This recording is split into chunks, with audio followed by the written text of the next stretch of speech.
이제 2시가 돼가지고, 이제 강의를 시작을 해보려고 합니다.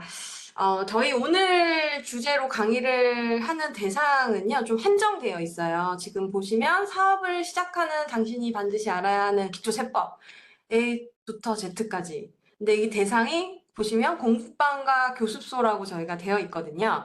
그래서 이제 저희가 지금, 선생님들이 많이 들어오셨는데, 사업자 등록을 이제 내시고, 이제 교습소나 공부방을 운영하고 계시는 선생님들도 계실 거고, 이제 이거를 한번 계획을 해서 준비를 해보려고 해서 좀 들어오시는 선생님들도 계실 텐데, 오늘은 코드가 809007이라는 업종 코드, 공부방과 교습소에 한해서 관련된 세법을 강의를 드릴 예정입니다. 어, 이게 왜 코드 따라서 왜 다르냐라고 뭐 물어보실 수 있는데요. 이게 이제 나중에 이제 뒤로 가면서 설명을 좀 더 자세하게 드리겠지만, 이 코드에 따라서 좀 세법이 적용되는 부분이 조금 다를 수가 있어요. 같은 면세사업자라서 부가가치세법은 뭐 동일할 수 있을 수도 있습니다만, 사업소득을 신고함에 있어서 조금 달라지는 점이 있기 때문에 오늘은 809007번 이 업종 코드에 한한 세법 수업을 진행한다는 점 미리 말씀드리고 한번 시작을 해보겠습니다. 네, 강의를 하는 동안은 제가 막 왔다 갔다 하면서 보면서 얘기를 해야 돼가지고 비디오 잠시만 오프하고 하겠습니다. 나중에 다시 킬게요. 네. 저는 지금 회계사, 세무사로 있고요. 어, 이런저런 강의도 하면서 업무도 하면서 이렇게 일을 하고 있습니다. 그래서 오늘 뭐 법인세, 부가세 여러 가지 세법 강의를 하고 있고요. 오늘은 저번에 여기서도 수업을 했었을 때는 이제 전체 사업자 선생님들에 대한 신규 사업자에 대한 강의를 했었다면 오늘은 아까 말씀드린 것처럼 공부방과 교습소에 관련해서 운영을 하시는 선생님들을 대상으로 해서 조금 더 세부적으로 도움을 드릴 수 있는 그런 강의를 한번 시작을 해보도록 하겠습니다. 지금 저희가 1차 교시, 2차 교시, 3차 교시 이렇게 3교시로 지금 원래는 구성이 되어 있고요. 1교시가 부가가치세, 2교시가 이제 종합소득세, 저희 이제 사업소득이겠죠? 거기에 대해서 집중적으로 강의를 드리고, 원래 3교시가 원천세 강의인데요. 아무래도 저희가 대상이 공부방과 교습소이기 때문에 원천세 신고하실 일은 거의 없으실 거예요. 그래서 이제 1교시와 2교시에 좀 더 좀 시간을 배분해서 많이 수업을 하고요. 3교시는 좀 짤막하게 설명을 드리고 정리를 하는 시간을 가지려고 합니다. 그래서 시간이 이렇게 딱딱 1시간씩 끊어질지 그거지는 않을 것 같아요. 그래서 그건 조금 미리 양해를 부탁드리겠습니다. 네, 그래서 1차 교시 부가가치세 신고, 사업자 등록부터 면세사업자 현황 신고까지 네, 바로 수업 시작하도록 하겠습니다. 사실 제가 강의를 하는 게 아예 처음은 아닌데요. 이게 선생님들을 이렇게 한 40분 다 들어온 채널에서 강의를 하는 거는 제가 사실은 처음이어가지고 조금 긴장이 되긴 하더라고요. 선생님들은 다 이렇게 수업을 하시는 게 직업이신데 제가 감히 이렇게 선생님들을 가르쳐도 되는 것인가 뭐 이런 갈등도 좀 되면서 그렇지만 조금 부족한 점이 있더라도 넓게 이해를 하시면서 같이 좀 따라와 봐주세요. 네, 세법상 사업자. 세법상 사업자라는 게 뭘까요, 선생님들? 그냥 사업자면 사업자지, 세법상 사업자가 뭐 다른 의미가 있을까? 뭐 때문에 세법상 사업자라고 하는 걸까요? 그래서 처음에 사업자 등록을 지금 거의 대부분 하셨을 분이 더 많을 것 같거든요. 근데 사업자 등록이라는 거는 납세 의무자, 납세를 해야 되는 대상이 이제 해당되는 사업자를 국세청에 등록하는 거예요. 그래서 아마 이거 교습소나 공부방을 아마 하실 때 세무서에 직접 가서 작성을 하셨을 수도 있고요. 세무 대리인한테 이렇게 사업자 등록을 좀 의뢰해서 사업자 등록을 하셨을 것 같아요. 선생님들 지금 준비를 하고 계시는 선생님들도 계신가요? 안 계실까요? 지금 다 사업자 등록이 다 돼 있는 상태이신가요? 그래서 이제 이 사업자 등록을 이제 등록서가 있어요. 신청서가. 거기에 가가지고 이제 무슨 주소가 어디고 내 사업자 뭐가 어떻고 이제 자세한 나의 이제 인적사항을 쓰고요. 거기에 이제 이런 업종 코드 같은 거를 쓰게 됩니다. 그래서 저희 선생님들은 아마 809007을 대부분 쓰셨던 선생님들이 지금 들어와 계신 거라고 저는 이제 생각을 하고 말씀을 드리면요. 그래서 이 사업자 등록은 그냥 우리들이 생각할 때 이렇게 사업을 하는 선생님들은 다 사업자 아니야? 이렇게 하는데 그냥 뭐 사업을 하면 사업자일 수는 있죠. 그렇지만 이게 사업자 등록을 하는 사업자가 바로 세법상 사업자라고 저희가 보게 되는데요. 그게 왜 세법상 사업자 등록이 중요하냐면요. 이거를 국세청에 등록을 하는 순간 등록이 완료가 돼야 은행의 금융기관 개설이 이제 나만의 사업자에 관련된 통장을 개설해서 등록을 한다거나 법인 사업자든지 뭐 이런 걸 말씀을 드리는 건데 뭐 이렇게 개설도 할 수 있고요. 법인 사업자 같은 경우에는. 그리고 저희가 사업자로서 가장 중요하다고 말씀드릴 수 있는 것 중에 하나가 이 세금계산서라는 게 있습니다. 나중에 뒷부분 가면은 제가 좀 말씀을 좀 드릴 텐데요. 요 세금계산서 발행을 하는 기본적인 상행위를 할 수 있는 시작점이 됩니다. 그러면 사업자 등록은 언제부터 할 수 있냐? 이거는 이제 제가 당장 지금 오늘부터 하냐? 그렇진 않고요. 사업 개시일로부터 20일 이내에 등록을 하면 되고요. 그리고 사업 개시 전에도 등록을 할 수 있게 해줘요. 그거는 이제 좀 배려를 해드리는 건데요. 사업하시는 분들은 뭐 은행 금융 업무도 해야 되고 여러 가지 이제 뭐 인테리어 같은 거 교습소를 하시는 선생님들은 인테리어를 하실 때 또 비용이 들잖아요. 그럴 경우에는 뭐 세금계산서 이런 같은 것들을 또 수령해서 비용 처리를 또 하셔야 되고 이렇기 때문에 사업을 이렇게 등록을 하기 전, 이제 사업 진짜 개시하는 개업일 전에도 사업자 등록을 할 수 있도록 해주고 있습니다.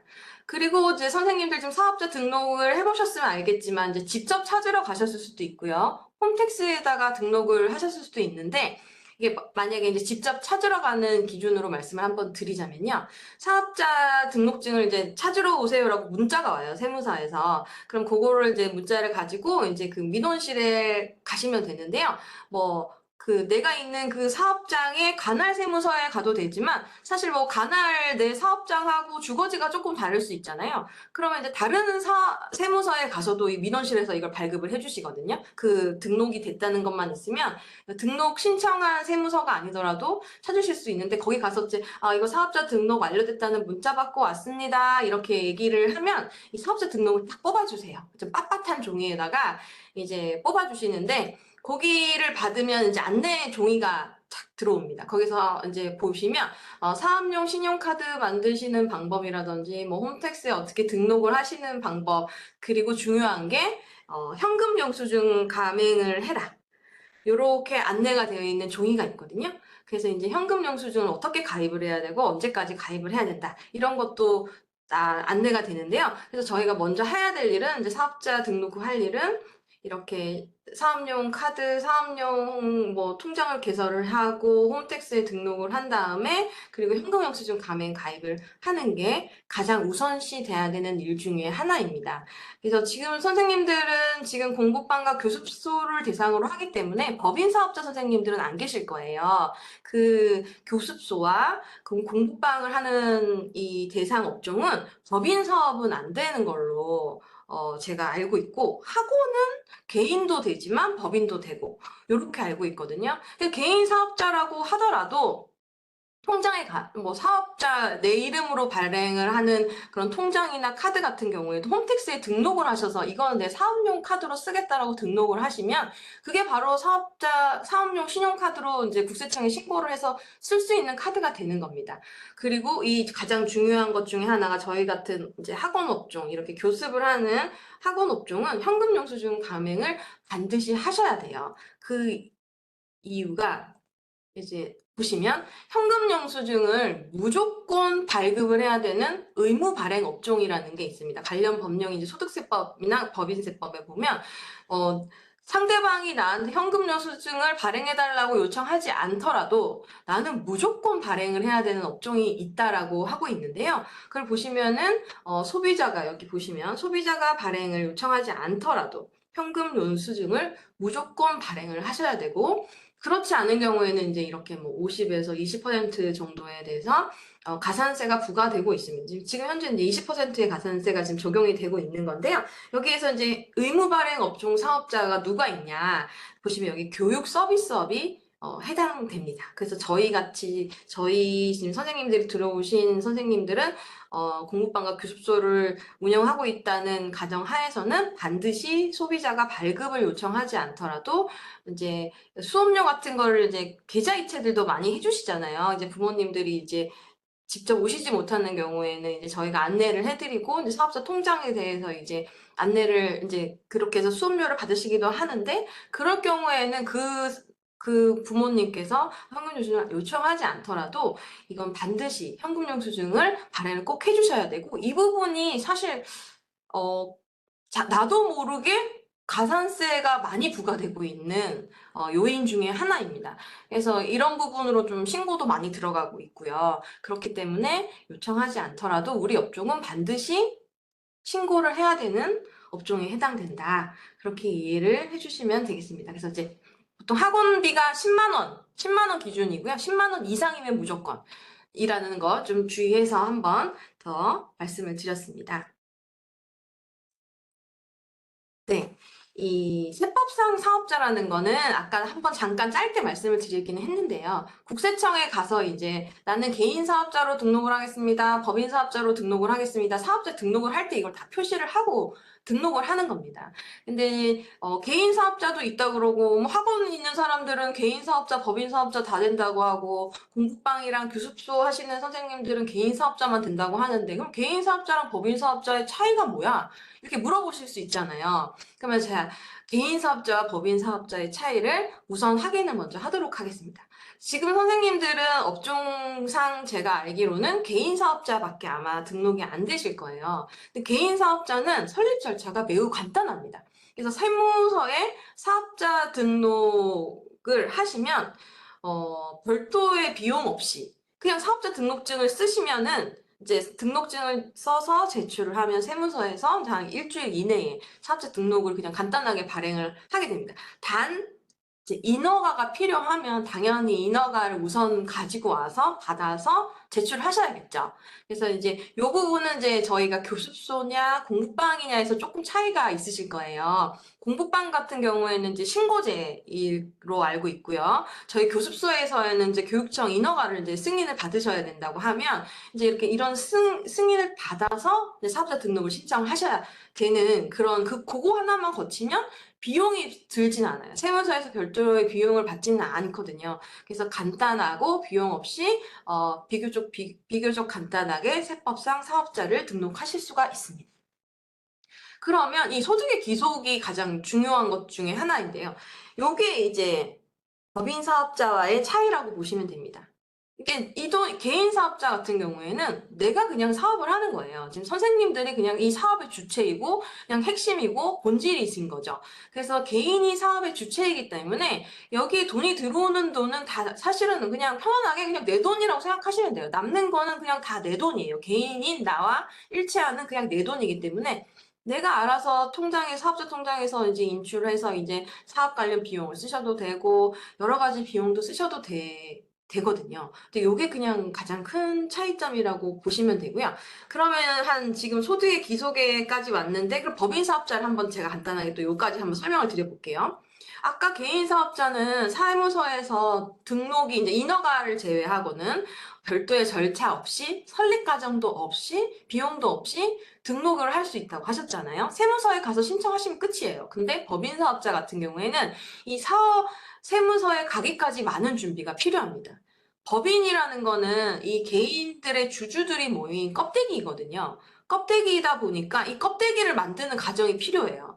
그래서 이 주인, 껍데기, 법인이라는 껍데기의 주인이라고 하죠. 그 주주들이 모여서 출자를 하게 됩니다. 자본금을 얼마 이렇게 해가지고 뭐 2명이 있는 주주다. 그러면 너랑 나랑 반반씩 해서 50대 50의 지분율로 이걸 법인을 설립을 하자. 공동 주주가 되겠죠. 그러면 출자를 하려면 여러 가지 법적 절차에서 등록도 해야 되고요. 등기도 해야 되고요. 자본 등기도 해야 되고요. 여러 가지 절차를 좀 소정의 법인을 설립하는 절차를 가지셔야 됩니다.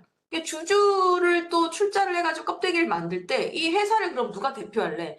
주주랑 대표자가 다르거든요. 그것도 선생님들 뉴스 보시면은 뭐 CEO 다르고 진짜 주주 다르고 이렇잖아요.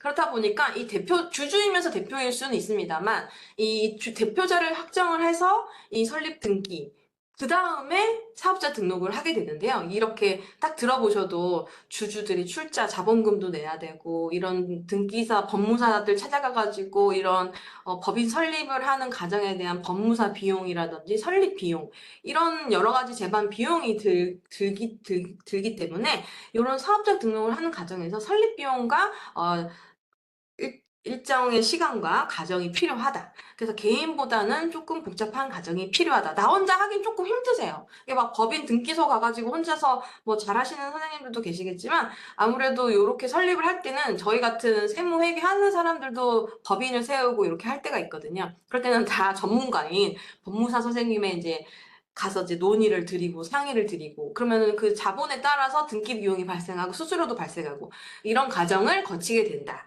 그래서 설립 절차가 개인보다는 좀 복잡하다. 그 다음에 아까 제가 여기서 소득의 기속에 굉장히 큰 차이가 있다라고 말씀을 드렸는데요. 개인이 사업의 주체니까 남는 돈은 내도 이거는 이제 이해가 되셨잖아요. 그럼 법인은 어떻게 되느냐. 근데 모든 소득은 법인 거예요, 그냥. 내가 아무리 주주인들 100% 주주라고 가정을 하더라도 이거는 내 돈은 아닌 거예요. 일단 법인 돈입니다. 그래서 선생님들 뭐 주식 투자하시는 선생님도 계시겠지만 주주라고 그 돈 바로 내 돈 되는 게 아니고 어떤 과정을 거친다? 배당이라는 과정을 거치게 됩니다. 그래서 배당을 할 때 이사회도 하고 주주총회도 해서 이 돈을 주주한테 주는 걸 승인을 받고 이 정도 이건 뭐 100이 벌었으면 20만 배당을 하자, 뭐 10을 배당하자 이렇게 100을 다 가져갈 수 있는 것도 아니고 그 협의에 의해서 주주총회라든지 이런 거에 그 협의체에 의해서 결정이 된 돈을 가져가시는 거예요. 그래서 주주나 대표자의 소득이 아니기 때문에 남는 돈은 법인 돈이라고 생각하시면 됩니다. 이런 점이 굉장히 큰 차이가 있는 거죠. 그래서 개인은 내가 올해 버는 돈은 그냥 내 돈이기 때문에 내가 그냥 스스로 이걸 정리를 하고 관리를 하시면서 쓰셔도 전혀 문제는 없지만 법인 같은 경우는 일단 법인 돈이기 때문에 이걸 인출하기 위해서는 소정의 절차가 필요하다. 배당과 같은 절차가 필요하고 대표자 같은 경우에도 이 돈을 급여로 가져간다든지 이런 소정의 절차가 필요하게 됩니다. 그래서 이게 가장 큰 차이점이고요. 연속해서 이 자금의 인출에서도 앞에 위에서 말씀드렸던 것처럼 개인 사업자는 제가 개인 소득이라고 말씀드렸잖아요. 그러니까 개인명의 통장에서 제가 뭐 마음대로 가져가도 그게 기록을 해서 기장을 하기만 하면 뭐 인출하셔도 전혀 세법상 제재를 하진 않습니다. 그런데 보시면 법인 사업자 같은 경우에는 법인 계좌에다가 이렇게 넣어놓고 그거를 임의로 인출하는 거는 불가능해요. 그래서 이거를 법인에 있는 통장을 내가 주주라고 그리고 대표자라고 해서 임의로 인출을 하게 되면 세법상 가지급금이라는 제도에 걸리게 됩니다. 가지급금이라는 건 주주나 대표가 법인의 돈을 임의로 차입했다는 거거든요. 근데 이게 차입을 해가는데 뭐 무슨 상관이야. 어차피 내가 나중에 갚을 건데. 이렇게 생각하실 수 있죠. 그런데 이 가지급금은 굉장히 엄하게 보는 세법상의 제도이거든요. 그래서 가지급금을 가져가게 되면 가지급금 인정이자라는 걸 들어보신 선생님들이 있을지는 모르겠지만 그 법인의 돈을 가져가는 순간 주주든 대표든 내가 이걸 빌려가는 거기 때문에 세법상 이자율 4.9%는 1년 동안 무조건 지급을 해야 되는 의무가 발생을 하게 됩니다. 그래서 세무조사가 나오면 이렇게 인출한 돈이 있으면 대표 주주에 대한 가지급금으로 보고 거기에 대한 강제 이자율이 4.9%가 되는데요. 이게 꽤 큽니다. 그래서 뭐 1억이라고만 생각을 해도 그게 굉장히 크거든요. 근데 이걸 생각을 안 하고 계시다가 나중에 연말에 이제 법인세라든지 이런 거를 계산을 하게 됐을 경우에는 이 가지급금 인정이자 때문에 매우 고생을 하시게 되고 이 가지급금을 끄는 것도 굉장히 힘들어요. 실질적으로 이 돈을 다시 통장에다 집어넣지 않는 이상은 해결되지 않기 때문에 이 부분에 대해서는 임의로 인출이 불가능하다. 소정의 절차가 꼭 필요하다. 이렇게 이해를 해주시면 되고요. 그리고 또 가장 또 일반적인 사업자분들이 법인 사업자를 선호하시는 이유 중에 하나가 그럼에도 불구하고 법인 사업자를 하시려는 이유가 뭘까요? 여기 보시면 이 소득 세율의 차이 때문입니다. 네, 이게 거의 2배 이상인 것 같죠. 최고 세율로 보면 45%와 24%, 지금 조금 좀 변동이 있을 수 있는데요. 1, 2% 정도 이제 정부가 바뀌면서 근데 아무튼 율이 아무래도 개인은 소득세율이 좀 높으신 편이에요. 그러다 보니까 법인 사업자를 조금 선호하시는 선생님들이 많으시다. 그렇게 이해를 해주시면 되겠어요. 저렇게 복잡하고 절차를 거쳐야 되고 돈이 들매도 불구하고 법인 사업자를 가려고 하는 이유 중에 큰 이유는 세율의 이런 차이가 있기 때문이고요. 기타 이슈로 보시자면 그럼에도 불구하고 개인 사업자를 또 하는 이유, 높은 세율이나 이런 게 있음에도 불구하고 왜 개인 사업자를 하려고 하시냐? 처음 신규로 사업을 한다거나 간단하게 사업을 한다거나 이제 소규모로 사업을 하실 때에는 아무래도 이 개인 사업자한테는 회계나 세무 처리가 좀 간단한 편이고요. 법인 사업자처럼 과도한 의무를 규정해 두고 있진 않은 편입니다. 그렇기 때문에 간편하기 때문에 법인 사업자에 비해서 간편하기 때문에 소규모 사업자에게 적합하다라고 저희가 말씀을 드리고 있고요. 이제 법인 사업자 같은 경우에는 이렇게 이제 세율이 낮고 여러 가지 비용을 인정해 주는 게 많으려면 그만큼 회계 처리라든지 세무 처리를 아주 엄격하게 보고 있어요. 그래서 이제 복잡하고 그렇기 때문에 일정 규모 이상의 사업자나 회사한테 좀 적합하다라고 보는 세법상 관점으로는 이렇게 구분을 하고 있습니다. 이건 이제 일반적인 개인 사업자와 법인 사업자에 대한 이제 내용을 이제 설명을 한번 쫙 드렸습니다. 그러면 우리한테 한번 적용을 한번 해볼까요? 그러면은 이제 공부방과 교습소와 학원의 차이를 한번 선생님들이 더 잘 아시겠지만 제가 한번 이걸 공부를 간단하게 해가지고 조금 틀렸을 수도 있습니다만 제가 공부를 해서 한번 정리를 한번 해봤거든요. 네, 공부방을 하시는다 하면 수용 인원이 이제 9명. 그리고 교습소 같은 경우는 동시에 9명인 건 맞는데 뭐 평당 얼마, 뭐 피아노 같은 경우는 이렇게 좀 제한이 좀 더 있는 것 같더라고요. 근데 학원 같은 경우에는 수용 학생의 인원에 제한이 없습니다. 그리고 자격이 이제 공부방을 하시는 이제 선생님의 자격은 고등학교 졸업 이상, 교습소는 전문대학 졸업 이상, 그리고 학원 같은 경우에는 직접 원장님이 가르친다. 그러면 이제 전문대학 졸업 이상 이렇게 되어 있더라고요. 그리고 공부방은 다과목을 가르칠 수 있고 교습소는 단일 과목을 할 수가 있고 그리고 학원 같은 경우에는 다과목을 할 수 있고 지금까지는 제가 틀린 말 없이 지금 하고 있는 게 맞는 거겠죠? 네, 선생님들 이게 한번 들어보세요. 그리고 이제 또 중요한 게 있는데요. 강사 채용입니다. 보시면 강사 채용이 지금 오늘 들어오신 선생님들은 이제 불가능하다라고 되어 있더라고요. 근데 학원은 강사를 채용할 수가 있다. 근데 이게 이제 이 공부방과 교습소와 학원, 지금 선생님들이 하는 업종에서 이렇게 서로 이제 정보 교환하실 때 이제 얘기를 하시는 이런 내용이잖아요. 강사를 채용을 하고 뭐 못하고 이런 거에 대한인데 저는 아무래도 회계 세무를 하는 입장에서 이게 왜 중요하다고 생각을 할까요? 아이들을 9명이 있다고 강사를 채용하고 못 채용하고 이런 문제 때문인 거는 아니고요. 저는 이제 세법과 회계를 하는 입장에서 강사를 채용할 수가 없다. 이거는 뭐냐면 인건비 처리를 할 수 없다는 내용과 저는 똑같습니다. 세무상 저희가 아무래도 선생님들이 오셨으면은 이제 매출을 어떻게 잘 할지, 매출을 이제 높여서 이렇게 이 학원을 운영을 원활하게 할지는 선생님들이 이제 잘 연구를 하셔가지고 이제 학생들을 이제 모집을 하시게 되는데 그렇다면 이걸 번대로 다, 어, 이게 이익이 돼버리면 세금을 너무 많이 내잖아요. 아까 말씀드린 것처럼 45%까지 세율이 적용을 받으니 이거를 이제 줄이는 게 비용을 적절하게 태울 수 있는 게 가장 중요한 포인트이거든요. 그럴 때 그럼 생각할 수 있는 것 중에 하나가 뭐냐? 근데 강사 선생님이 있으면 이제 인건비를 지급을 하시게 되면서 비용의 일정 부분을 차지를 할 수가 있게 되는데 우리 오늘 수업을 이제 들어오신 선생님들은 공부방과 교습소이기 때문에 강사를 채용하실 수가 없더라고요. 그렇게 되면 강사 인건비가 나갈 수 없는 구조입니다. 본인이 이제 할 수밖에 없는. 이게 내가 나의 몸으로 가리키고 나의 이제 사업 소득이 오롯이 되는 그런 부분이 되더라고요. 그래서 이제 불가능하다. 하지만 학원 사업자 같은 경우에는 강사가 채용이 가능하기 때문에 이런 관련된 인건비가 비용 처리가 가능하다. 이렇게 이해를 저는 또 하고 말씀을 한번 드릴 수 있을 것 같습니다. 그리고 장소 같은 경우에도 이제 이게 전입 신고되어 있는 이런 공동주택도 가능하고 교습소는 이종 근린시설 이제 뭐 상가 같은 데서 보면은 저도 보면은 이렇게 교습소들이 많더라고요. 이게 보면은 저도 이제 이번에 강의를 하게 되면서 조금 이렇게 쭉 봤거든요. 이제 아이들이 제가 있기 때문에 보다 보니까 여기는 교습소고 저기는 학원이고 그리고 저희 아파트 같은 데 공부방 같은 게 있는데 여기는 또 공부방이구나. 이런 걸 저도 한번 봤는데 이렇게 교습소 같은 경우들은 거의 대부분이 아니고 모두가 이제 이런 상가 같은 근린시설에 이제 들어가 있는 걸 제가 봤고요. 그리고 학원 같은 경우에도 그런 상가 시설에 같이 있는 거를 제가 확인을 했습니다. 근데 이런 것도 아마 선생님들이 이게 학원으로 할까, 공부방으로 할까, 교습소로 할까 고민하실 때 다 이제 고려하셨던 요소들일 거예요. 그리고 이제 허가 제도이냐, 신고 제도이냐, 이런 거는 이제 선생님들 다 아실 거고. 근데 이제 하나 더 이제 여기서 이제 또 세법상 포인트가 이제 세법상으로 봤을 때 공부방과 교습소는 아까 말씀드렸던 개인사업자와 법인사업자 중에서 개인사업자만 가능을 하고요.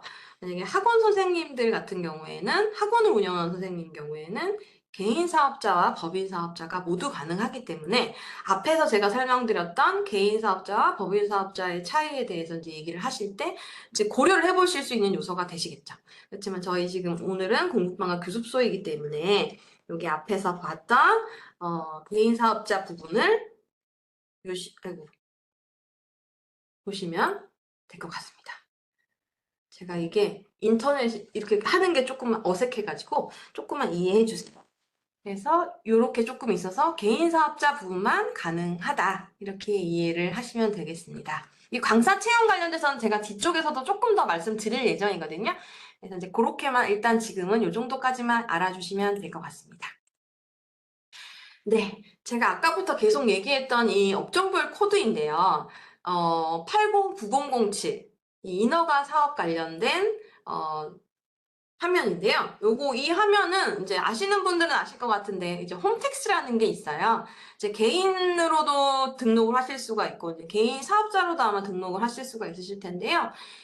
여기에 들어가시면 이제 어떤 업종인지 어떤 코드로 어떤 게 필요한지 뭐 이렇게 좀 자세한 정보가 나오거든요. 그래서 이제 809007은 이제 사설 강습소라고 되어 있고 여기에 대해서 보시면 독립된 자격으로 가해 수업 지도를 할 수 있다. 그래서 예시로 이렇게 홈택스에 공부방과 교습소라고 되어 있습니다. 그래서 오늘 저희의 타겟은 공부방과 교습소에 관련돼서 한정돼서 위주로 얘기를 드릴 수 있도록 하겠습니다.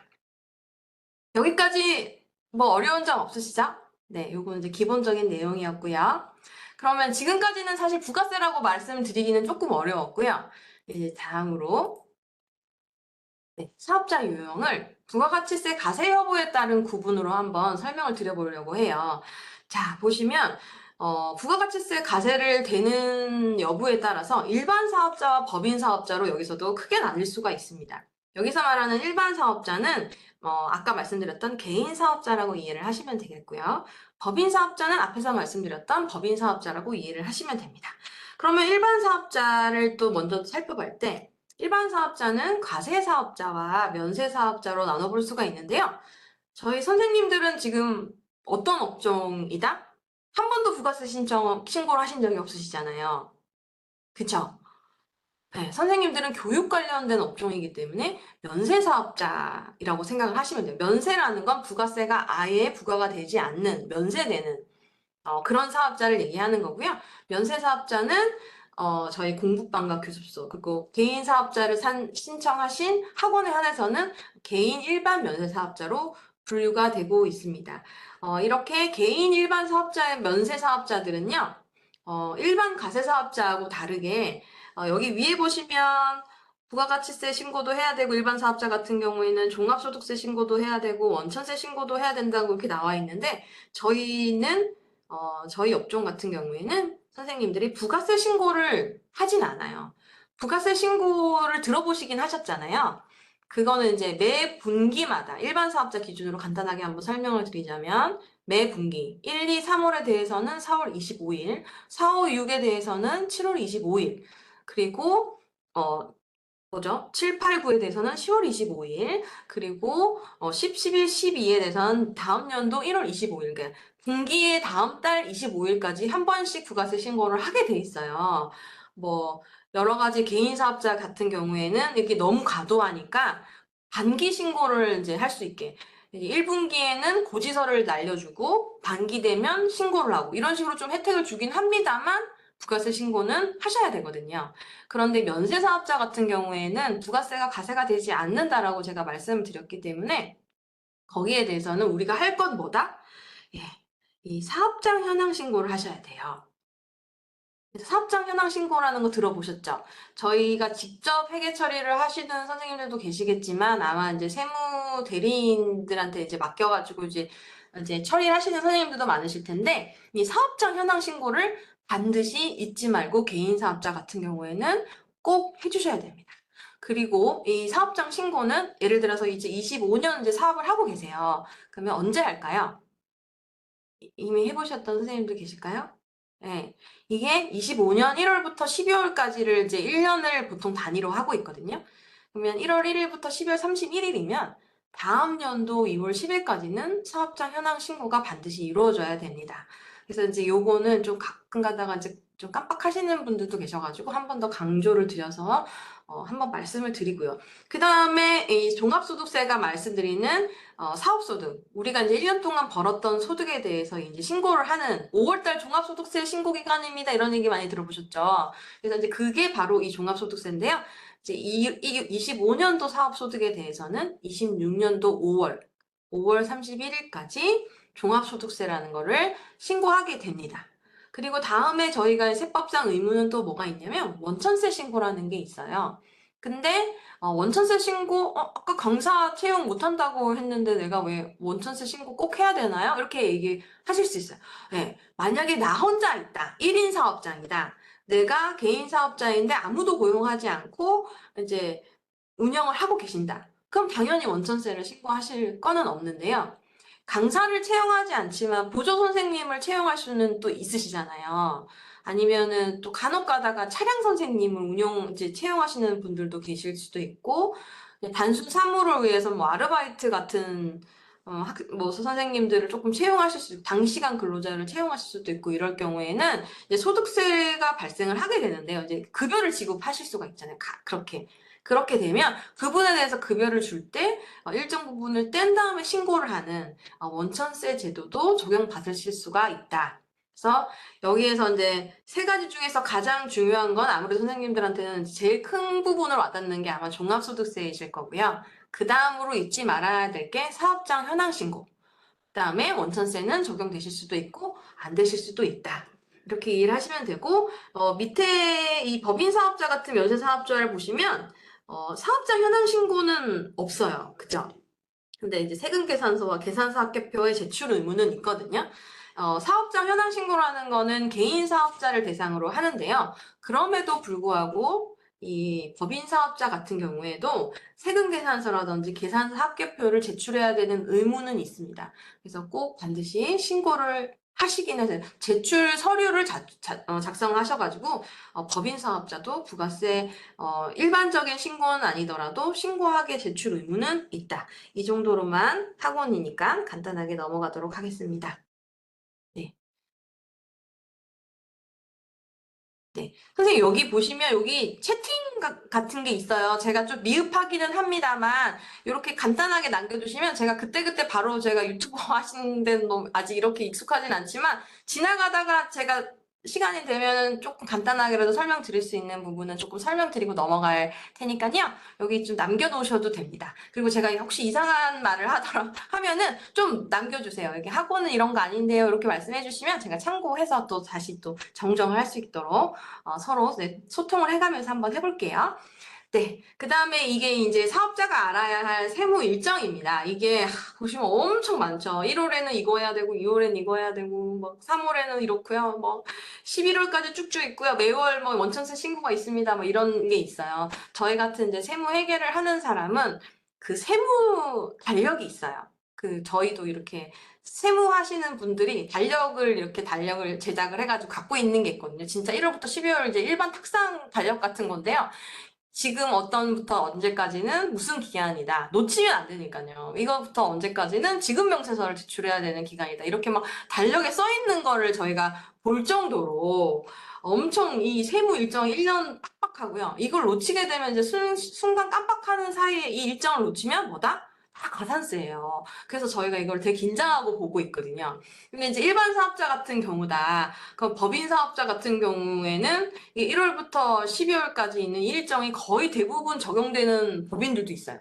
근데 저희 이제 면세 사업자인 선생님들은 보시면 아까 말씀드렸던 것처럼 2월 10일에 사업장 현황 신고 이거를 신고를 하셔야 되고요. 그리고 5월 31일까지는 종합소득세 신고. 이거 모든 개인에 해당됩니다. 그 다음에 원천세가 있는 원천세 의무가 있는 그러니까 보조 선생님이라든지 이런 선생님을 고용하시는 선생님들 같은 경우에는 매월 10일까지 원천세를 매월 신고해야 되는 의무가 일단 원칙상은 있습니다. 그래서 이제 저희는 한 요정 세 가지 정도 2월 10일, 5월 31일 이게 제일 클 것 같아요. 요 정도 의무는 있다. 나머지는 법인 사업자와 일반 사업자들에 대해서 이렇게 말씀을 드렸고요. 요거 말고도 이거 신고 의무 말고도 지급명세서 제출 의무도 있어요. 그래서 이제 근로퇴직 사업 관련돼서도 다음 연도 3월 10일까지 지급 이렇게 신고한 거 이외에도 지급을 어떻게 했고 어떤 내역인지 지급명세서를 제출을 해야 되는 의무도 있습니다. 그래서 아마 세무대리인을 쓰시고 계신다라고 하면 아마 이제 5월 31일이 제일 큰 신고 관련된 내용이고 그 다음에 2월 달에 한 현황 신고 그 다음에 이런 지급명세서 제출해야 되니까 뭐 자료 요청하시는 대리인도 계실 거예요. 그래서 이제 이러한 의무들이 전반적으로 세무에 있고 다 놓치게 되면 뭐다? 가산세다. 그래가지고 잘 챙겨보셔야 되는 것들이 있습니다. 그래서 이제 이게 진짜 지금까지 말했던 부가가치세 기본이라고 보시면 될 것 같고 일반적인 총론이었고요.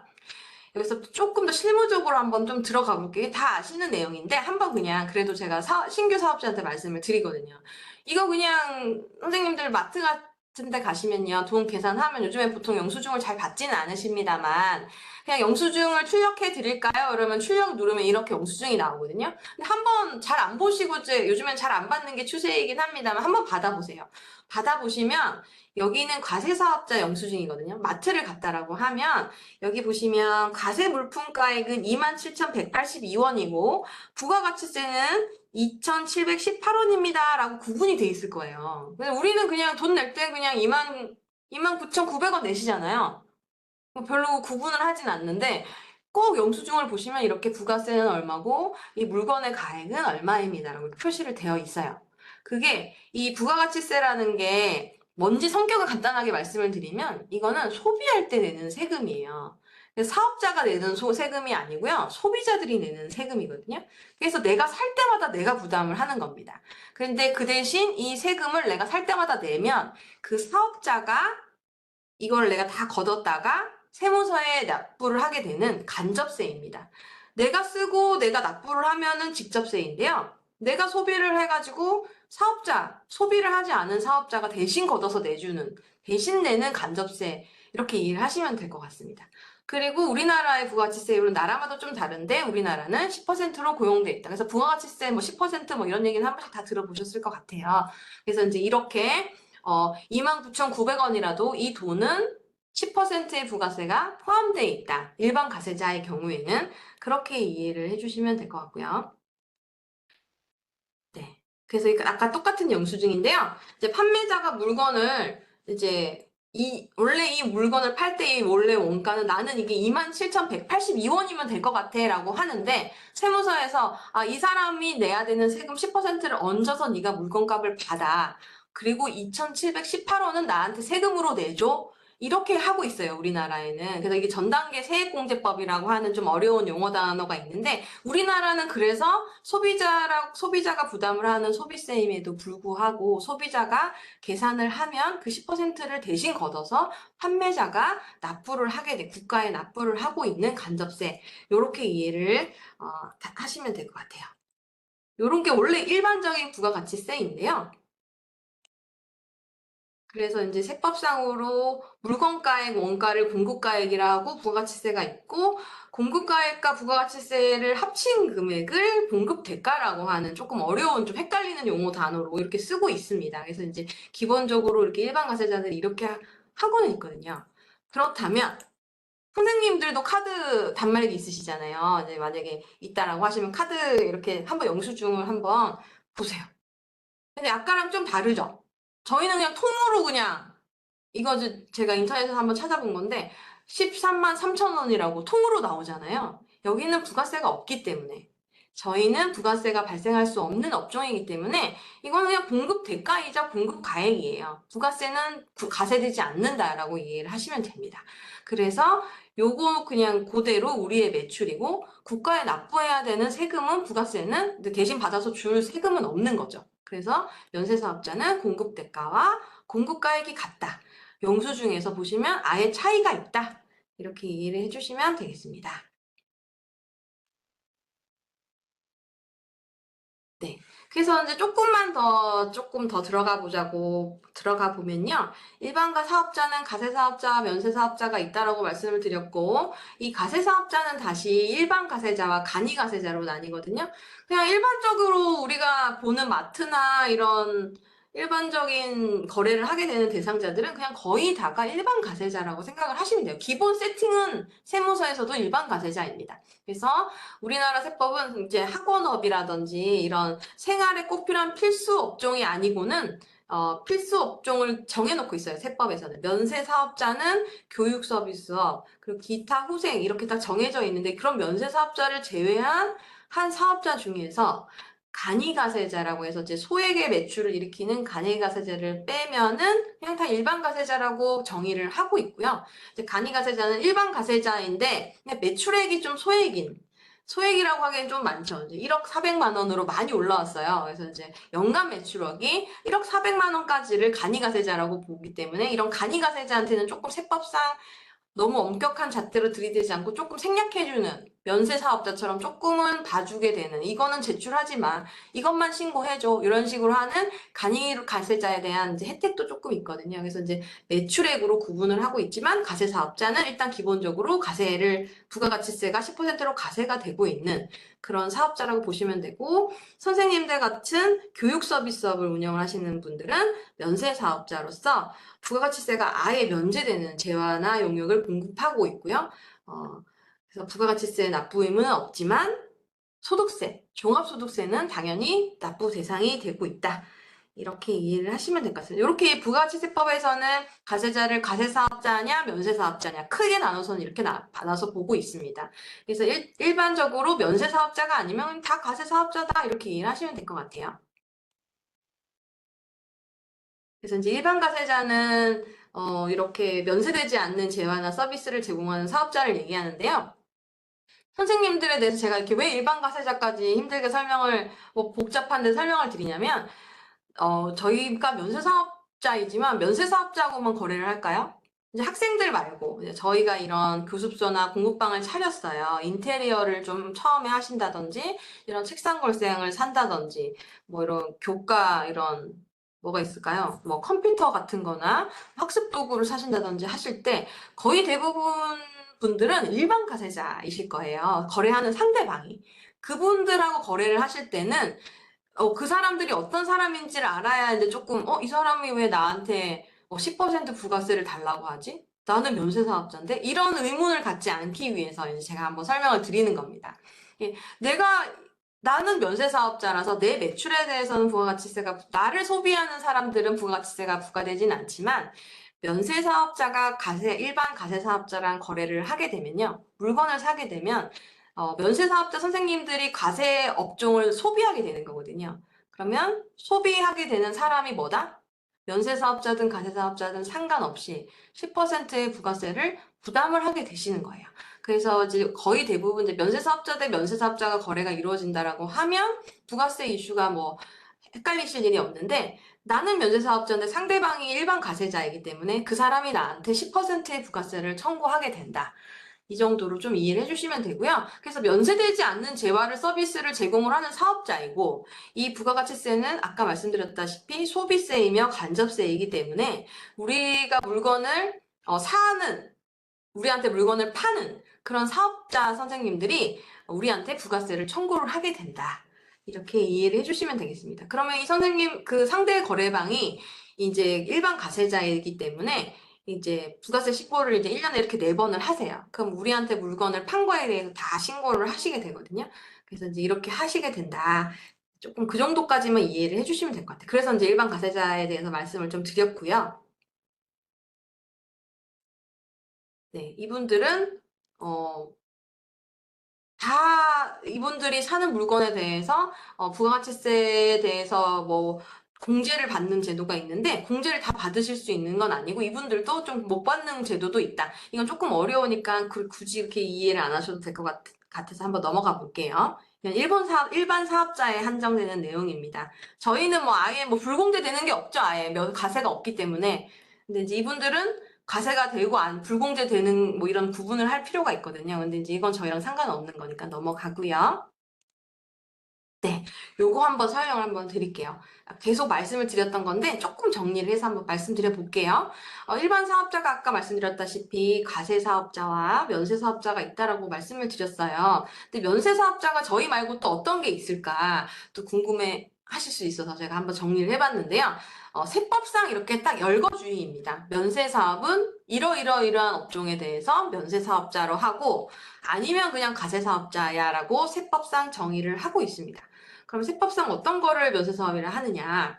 딱 들어봐도 이제 면세를 해야 될 것 같은 필수 제품 같은 거예요. 그래서 기초생활 필수품, 그리고 국민 후생 용역 등 부가세가 붙지 않는 물건을 팔거나 서비스를 제공하는 사업자에 대해서 면세 사업자라고 하게 되고요. 이 면세는 판매 단계에서 부가세가 면세된다고 했잖아요. 선생님들이 제공하는 이 교육 서비스에 대해서는 부가세를 과세하지 않습니다. 그래서 이 학생들이나 이거를 소비하는 소비자들이 세부담을 경감시켜 줄 수 있도록 너무 부담스럽잖아요. 교육비가 10만 원인데 11만 원 나면 일단 어차피 소비자 입장에서는 11만 원을 부담하는 건데 교육같이 꼭 필요한 거를 부가세까지 내라고 하면 부담스러우니 그러면 우리가 이거는 뭐 10%는 안 받을게. 이렇게 쉽게 이해를 하시면 되거든요. 그래서 세부담을 좀 경감시키는 제도라고 이해하시면 될 것 같아요. 필수한 이렇게 재화나 용역을 제공을 하는 사업자들에 대해서는 부가세를 아예 면세를 하고 있습니다. 그래서 이제 면세 재화 같은 경우에는 이제 가공되지 않는 식료품이라든지 농수산품 그리고 축산물, 임산물 이렇게 딱 진짜 딱 정말 필요한 물건이잖아요. 이런 게 먹고 살아야 되는 문제이기 때문에 그리고 물인데도 이거 수돗물이어야 됩니다. 통에 파는 그런 물 말고 진짜 딱 수도 틀면 딱 바로 나오는 그런 수돗물, 그리고 연탄 뭐 이런 거라든지 뭐 위생용품이나 도서, 신문, 잡지, 토지 뭐 이런 것들은 다 면세에 해당하고요. 그리고 이제 면세 용역 저희가 여기 해당되겠죠.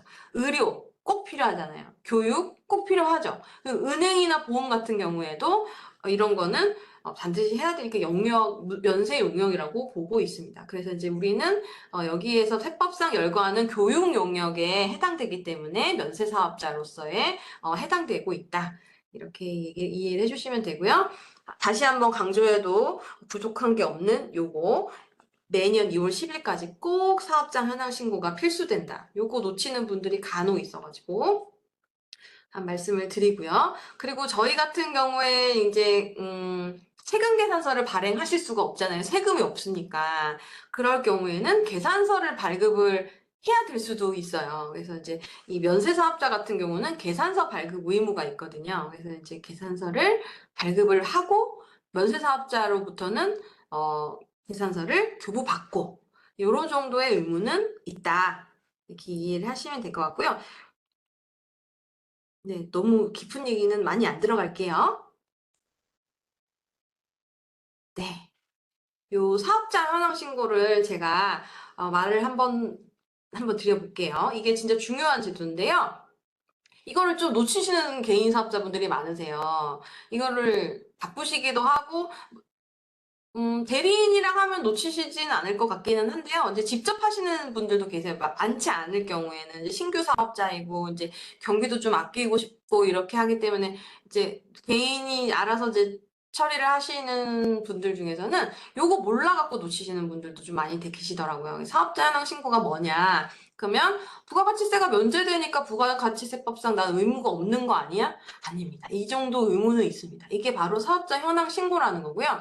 개인 사업자, 부가가치세가 면세되는 개인 사업자는 직전 연도 연간 수입의 현황을 사업장 관할 세무서에 신고를 꼭 하셔야 돼요. 그래서 신고 대상자가 보시면 뭐 병원도 있고요. 뭐 여러 가지 이제 업종들이 있는데요. 이 중에 하나가 바로 여기 제가 밑줄 쫙 미리 꺼놨는 여기 학원 관련된 학원 사업 하시는 이런 학원 사업자라고 해도 저희 선생님들도 다 해당되시는 거예요. 교육 서비스를 하시는 분들은 해야 된다. 그래서 이제 요거 좀 하시면 되고, 이제 제외할 수 있는 사람에 대해서는 뭐 납세조합이나 독립적으로 뭐 하시는 분들은 좀 제외를 하고 있지만 우리는 일단은 해야 된다라고 이해를 해주시면 좋을 것 같아요.